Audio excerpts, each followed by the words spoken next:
Great, man. Please start on three, two, one. Welcome to How to Be a Humane Leader Without Losing Your Job. Dive deep into humane leadership crafted for today's fast-paced business world. Don't miss our weekly YouTube live sessions every Thursday at about 8:10 a.m. Central Time or 10:10 Eastern Time, where we engage and tackle pressing leadership topics. Listen to our podcast on all major streaming platforms and join us as we explore the essence of humane leadership in today's dynamic business landscape. I'm Chris Olerking, a Fortune 100 IT leader, alongside Roberto Torres, a seasoned startup engineering leader. Today, we will discuss how to help a team member prepare for interviews, even though we may lose them to another team or even another company. Hey, Roberto, I'm looking forward to hearing your insights on this one because this is a hot topic lately, it seems like. Oh, yeah, pretty hot topic. Let's begin. What is the context of this topic? Well, I think as humane leaders, we're always developing our employees, and we'd like them to develop and contribute more to our teams. But eventually, there's a ceiling within your own team, right? And so they need to continue to grow. They may have to move to other teams or to even outside the company, depending on the size of the company and if there's opportunities available. And I was thinking about this recently as one of my friends reached out to me. How have I prepared them to move on? And one of the things I thought about was, well, hopefully as a humane leader, you've always given them candid feedback in their performance reviews. Because one of the things that happens in interviews is frequently you're asked, well, what are your strengths and weaknesses? Well, as a humane leader, you should have already informed your team member of what, at least in your opinion, their strengths and weaknesses are. And that is probably going to come up in the interview. Do you give feedback to your team members to tell them about their strengths and weaknesses? Usually I do.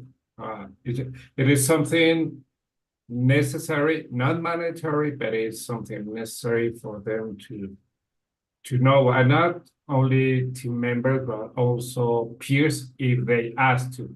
If they don't, there is no point at all. But I think it's really important because I also want someone to tell me my weaknesses and my strengths in order to become better. So yes, it's something that I usually do. Yeah, I would absolutely, if as you're trying to help your team member develop, this should be part of the conversation. But if it's specifically for interviews, I tend to try and make sure that they reflect back on their performance reviews. We had very structured performance reviews, so I would ask that they look at those, because if I'm a reference for them, so let's say they apply to some company and the company calls me and says, hey, tell me about Steve. Well, they're going to add, they almost always ask me, what do you think of their strengths and weaknesses? So, hopefully those stories should line up, right? If they call me for a reference and I give them the strengths and weaknesses that I currently see of the employee, then hopefully during the interview process, that employee echoed similar things. Because the company is going to be looking for honesty and things about that. I also try very aggressively to push employees to be working on the weaknesses. Usually you can improve strengths a little bit more. So let's say on a scale of 4 to 5, where 5 is great, they're already a 4 at some skill. Yeah, sometimes they can move up to a 5. But if they're on a negative of something, of a weakness, and they're at a 1, if they can move that to a 2 or a 3, their likelihood in the interview process of moving forward is going to be much, much greater. So having answers and having dialogue with that employee so that they have good answers about what are you doing about the weakness? Yeah, you can improve on your strengths some, but going from 4 to 5 isn't going to be magical. But going from a 1 to a 3 on a weakness or a 2 to a 4 on a weakness is really significant. And so I would absolutely have the conversations about, what have you done? So if you're struggling with public speaking here in the States, and I think it's international, we had a club at the company called Toastmasters. And if you struggle with public speaking and presenting to leadership, Toastmasters was a great way in a safe space to develop your public speaking skills. And almost every leadership role that I know of, having really solid public speaking skills, presentation skills to take a PowerPoint or slide deck and present that to leadership and be comfortable doing that is absolutely critical. So if you have an employee that's struggling with that, what can you do for them? You know, be honest with them. Look, you know, your public speaking skills aren't the greatest. You say and way too much. You know, maybe you should join Toastmasters and, you know, polish those skills, develop better skills in that, and go from a 2 as a public speaker to maybe a 4 as a public speaker, which really will improve your interview skills, I think, significantly, because public presentations and interviewing are very similar. Maybe there's a little more dialogue, you know, question and answer, but your impromptu answering questions, which happens in presentations, and that's what an interview is. You need to be very comfortable. If I'm in an interview and before I answer, I don't sound as good of a candidate as a candidate who, with the exact same skill set or maybe a worse skill set, but doesn't say and you're gonna just sound better. So practicing those skills, you can give your employees opportunities like that, and they see you investing in them, they're more likely to stay with the company because they see that there's a development program, you're enriching their skill set. Yeah, you know what? I'm going to look for a role inside the company because look what the company does for me. But ultimately, they might also go someplace else. Yeah, and one thing besides the ums and ahs is also fidgeting. You know, if they begin playing with their fingers, if they begin touching their faces, it's something that they must recognize. Yes, scratching as well. They must recognize and avoid or do something else, you know, to be focused because it would seem that they're not paying attention to the interview manager. So I think all these positive traits have to be not positive, negative traits have to be recognized in order to be avoided. One thing also is what I usually do regarding interviews is that either of my team members, I add them, in the interview process of an engineer. And I usually have a process. So what I try to teach them is for them to analyze the interview. And with that in mind, they will understand how to first interview someone. And when they are being interviewed, they will recognize what to do or what not to do in order to have a more strategic interview flow. Yeah, it's practice. I mean, it's literally practice. I think that's similar to doing public speaking, right? Is you get better by practice, and you can learn the skills by attending a class. You can read about it. You can interview someone else and think about how well that went. We would sometimes do panel interviews where 3 or 4 managers were interviewing one candidate. And so you could observe how the other managers were participating in the interview and learn some skills, and sometimes learn what not to do, because you could see them do things they should not do, you know, like asking things that are discriminatory or improper in an interview. So different countries have different laws on what you can be asked as an interviewee. So, you know, observing that and learning that in the company can be very helpful. Another thing in large companies, I don't know if this is so much in startups, but in huge companies like ours, because HR is so worried about lawsuits, we actually had a very standardized set of interview questions. Now, not every leader would remember that HR is instructing you to use these, core set of of interview questions. You could deviate from them, but you were supposed to ask the exact same questions to every single candidate to be fair. Not all managers did it, but basically HR had, I don't know, maybe 40, 50 different interview questions that you could pick from and develop your template of questions that you were going to ask interviewees. Well, this is information to everybody inside the company. So when inside the company, people were going to interview and they'd say, hey, boss, I'm going to, interview for this other role. I like working for you, but I need to move on. I'd like, okay, good. Well, here's some potential questions they may ask you. Prepare for this. And if you're going to a certain company, if you're going to interview at Underwriter Laboratories, it's a big testing company, maybe Google and see. Somebody might have posted some of the questions that they've been asked in other interviews. Prepare, practice, be a leader who's willing to help your employee get better at answering some of the standardized interview questions beyond what's your strengths and weaknesses, because there are a lot of standardized questions that get asked by very large companies because they want the interview process to be so fair that you have to actually follow a script for the interview. Oh, yeah. Well, actually, here in startups, we don't have, maybe we don't follow guidelines. Most of the people ask questions based on their experience. I usually set up a 5 or 6 questions in order to ask. But if there is a head or there is a VP or human resources, the person might say, okay, please stick to this question, try to deviate as little as possible.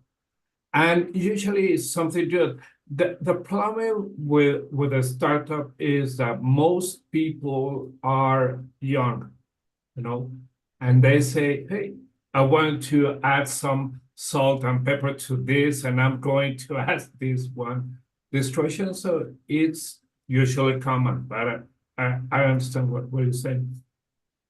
One thing that is really important of questions is to ask the questions depending on the profile. If you're interviewing a manager, be prepared to ask these questions. So if we're telling one of our team members, okay, if you're going to be interviewing for a management position, remember that your answer had to have numbers, okay, because the question is going to be directed in that way, because they're going to measure how successful are you with not managing numbers, but managing personal projects. How efficient are you within the project by savings, by cost, etc. So you have to manage those numbers. That is different from an engineer, a senior or a mid engineer, which is going not to be focused on numbers, but it is going to be focused on how good you manage your tech stack and what kind of problems you had in the past and how you manage to overcome them. That is usually those different tracks, for your team member to know what to answer and when. Yeah, absolutely. Especially, if they've come to you and they're being open with you saying, look, I'm interviewing inside the company and outside the company. And let's suppose that they're going for something that is 25% different than what their experience is, or maybe 50%, or maybe 100%. They're going from a purely technical role to, I want to lead a team of 25 people, and they've never done that before. I think as a humane leader, you can help them learn some of the vocabulary and questions that might get asked in that job that is so different than what they're used to. But you should also be honest with them to say that in most companies, they're probably not going to allow you to be 100% different from what you were doing before. Incrementally different, yeah, we're great to see you're growing, and this will let's assume they're going from a fully technical job to managing a small team of 5 people. Never managed people before. How do you coach that employee to go from this purely technical role to now you're going to be responsible for managing 5 people? Well, you might coach them to focus on the projects that they've led, where they had participants in the team that were in the 10s, 20s, maybe 30 people. So while I didn't have direct accountability for their salaries and their performance reviews, I was the project manager over 20 people for a project that went over 4 years, and I was giving direct feedback on their performance to their personnel manager every quarter as part of the project review process. So you can coach the employee who's looking to start to change directions in their career to focus on the things that you did do in your career that are aligned with this position that you're going towards. And sometimes I find that the candidates, they don't always quickly associate what did you do in the past that is actually aligned to this role you're going for. And it might be something as simple as the project management of, the wrong answer to the interview is, I've never managed people.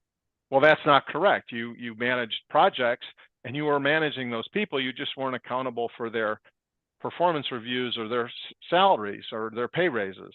So, you can work and coach them to help them understand the person who's interviewing them is looking for relevant skills and experiences that are aligned with what the new position is.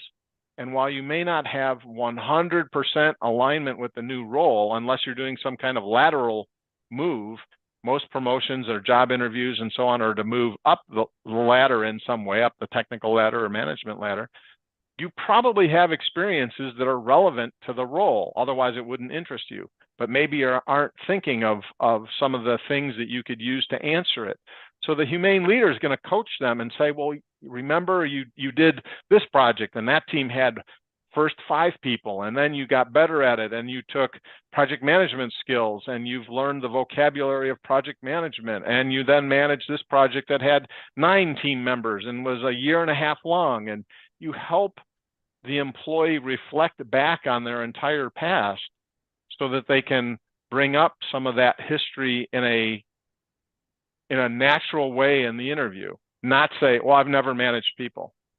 Well, that's a really lousy answer to that interview question. Yeah, indeed. One thing also to remember is that when you're applying for a position, the people who have created this position is because they have a problem. And the candidate will be the solution. So in your answers, you had to become that solution to understand what is the problem. Usually it is in the job description, in the job offer, they say, I want a senior backend engineer, or I want a head of engineer. You will read what are the responsibilities and everything, and it will say, what is the problem? What is expected from you? What is expected to become that solution? So in the interview, you must answer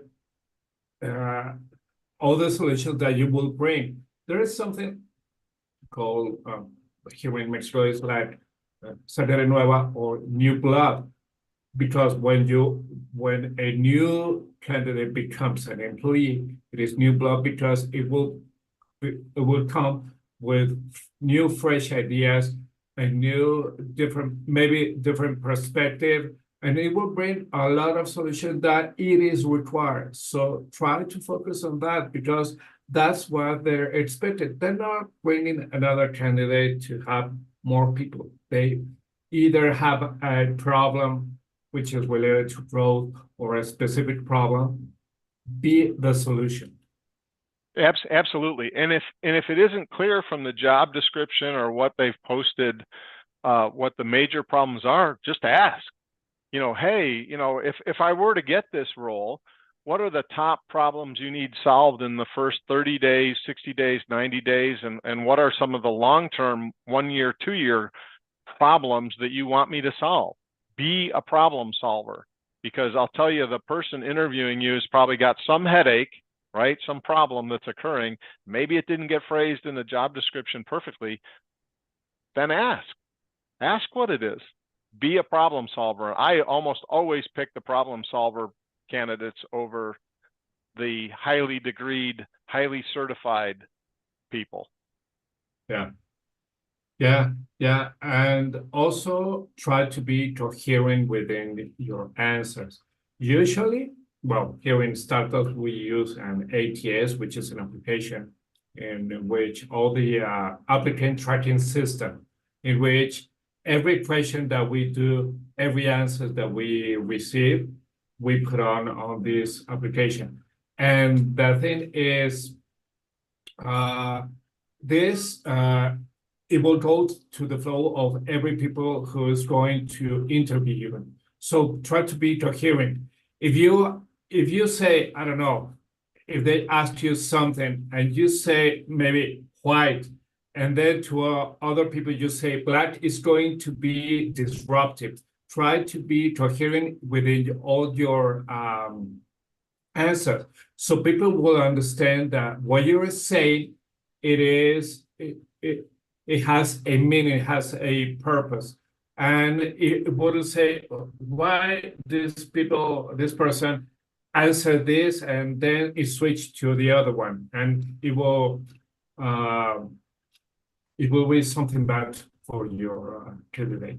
Yeah, and as a humane leader, again, I get back to the performance review thing. Hopefully, if your candidate has a tendency to ramble, so not only just concur, with it's a coherent answer, but how long did it take you to answer the question? In most interviews, again, a good interview, the candidate does most of the speaking, not the hiring manager. Although I've been in interviews myself personally where the hiring leader spoke 90% of the time and I couldn't get a word in edgewise. But, in theory, the candidate is the one speaking the most. However, make sure that you're not answering for 35 minutes and usually not even 5 minutes, because you want to get a lot of questions and a lot of dialogue back and forth so that they may ask you a 10 to 15 second question. So that's how long the interviewer asked it. Then you should answer maybe 2, maybe 3 minutes. I think anything as you're going on to 3 and 4 and 5 minutes with the explanation, they're probably starting to lose interest. So unless it's an unbelievably complex, multifaceted kind of interview question, in general, make sure that you're pausing, taking a breath, and letting the interviewer decide if he or she has a follow-up question to what you've contributed so far, or if they feel that answer is enough. Because I've had some candidates where I've interviewed them and they just start rambling. One, the answer's not very good, usually because they're not comfortable, and then they just keep talking. And I will sometimes just let them go. You want to talk for 10 minutes and go in circles and not really answer the question for the next 5, 10, 15 minutes? It just proves to me that, this is probably not the person I'm looking for. So be concise, even though on this channel, we talk a lot, and that's what we're here for. But we do podcasts that are less than 30 minutes. Absolutely. And being concise and helpful is critical. We just, and there probably are many other things that we could go on this topic to help people. But, again, getting back to that humane leadership, you need to be prepared to help your team members move on, because it's just part of the natural order of things. Especially if you have a much younger team, they're not going to stay in the roles very long. If you've got a team of 55-year-olds, they might be content to do the role for another 5 years and then retire. I know I'm being stereotypical, but I know for me personally, the farther I went up the pyramid, the opportunities to move were not as frequent. So, the reality is, for our younger team members, we need to be ready to help them move on and develop. And that's what a humane leader does. And I hope these questions and answers, have helped people, and hopefully we'll hear from some more questions from people too. Yeah, two things, excuse me. Yesterday, I read that only 4% of all job offers are for directors and above.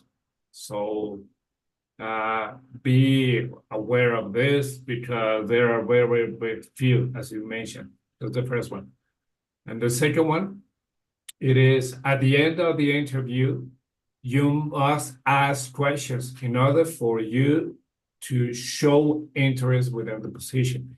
It could be something really specific. Try not to ask more than 3 questions, but something that you will receive a brief answer, something that will let the interview that you did your research, that you are interested in this position, and that it shows something else about you, about getting this position, not saying, okay, no, I don't have any answers, any question. No, I don't want to. That's a bad movement. Absolutely. And there's some top resources that I always used when I looked at other companies, and they're not that commonly aware. One of the big ones is thelayoff.com, THELAYOFF.com. And about 20% of the stuff is people ranting negative things about the company, which you should always ignore. But there's 80% very interesting information that you could ask about that shows that you have, good insights about the company and that you're concerned about how the company is operating.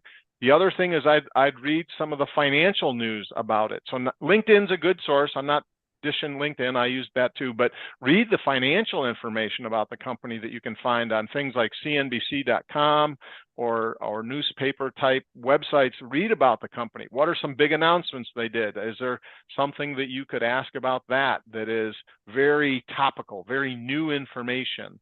That shows a strong interest in the company's performance, and that's absolutely something I would want a candidate to be concerned about. And if you're in a startup, ask for the runway, the number of months that company has to be alive. If they say, we have 36, man, you're 3 years and it's going to be an amazing ride. If they say 3 months, oh my God, don't go there because it's not going to work. Yeah, for big companies is when was the last layoff? How many people were laid off in the last layoff? Nice. And I'll tell you, in big companies, usually the answer is, well, we had a layoff 2 months ago. But you need to understand, in that company, is that part of the culture? In some big companies, they're having layoffs every 2 months constantly, and they're constantly hiring. That's just how they operate. Different areas are growing. Okay, we're going to hire more people over there. Oh, this part of the company's doing bad this quarter. All right, lay off 5%.